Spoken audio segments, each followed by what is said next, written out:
क्या आप लोग चूने के बारे में जानते हैं? चलिए आज हम लोग चूने के बारे में जानते हैं और उनके रासायनिक सूत्र और रासायनिक नामों को भी देखते हैं। इसमें चूने का जो पहला प्रकार होती है उसे कहते हैं कली चूना, यानी कि बिना बुझा हुआ चूना कहते हैं। इसका जो इंग्लिश होती है उसे हम लोग कहते हैं क्विक लाइम कहते हैं, और इसका रासायनिक सूत्र होती है CaO और रासायनिक नाम होते हैं इसका कैल्शियम ऑक्साइड। यानी कि चूने का जो पहला प्रकार होती है उसे हम लोग कहते हैं कली चूना, यानी कि बिना बुझा हुआ चूना कहते हैं, इसे क्विक लाइम कहते हैं इंग्लिश में। और रासायनिक नाम है इसका कैल्शियम ऑक्साइड और रासायनिक सूत्र इसका CaO है। चूने का जो दूसरा प्रकार होती है उसे कहते हैं बुझा हुआ चूना कहते हैं, इंग्लिश में कहते हैं इसको स्लैक्ट लाइम कहते हैं।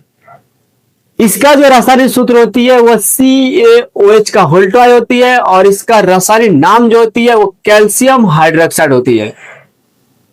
तो चूने का जो दूसरा प्रकार होती है उसे कहते हैं बुझा हुआ चूना कहते हैं, इंग्लिश में स्लैक्ट लाइम, और इसका रासायनिक नाम जो होती है वो कैल्शियम हाइड्रोक्साइड, और इसका रासायनिक सूत्र जो होती है वह CaOH का होल टू।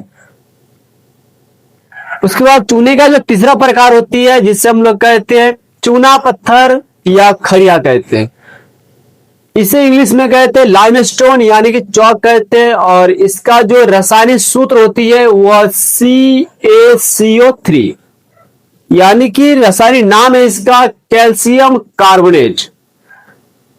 तो यहां पर चूने का जो तीसरा प्रकार है जिसे हम लोग कहते हैं चूना पत्थर यानी कि खरिया कहते हैं, इंग्लिश में लाइम स्टोन और चौक भी कहते हैं। इसका रासायनिक नाम है कैल्शियम कार्बोनेट और रासायनिक सूत्र है इसका CaCO3।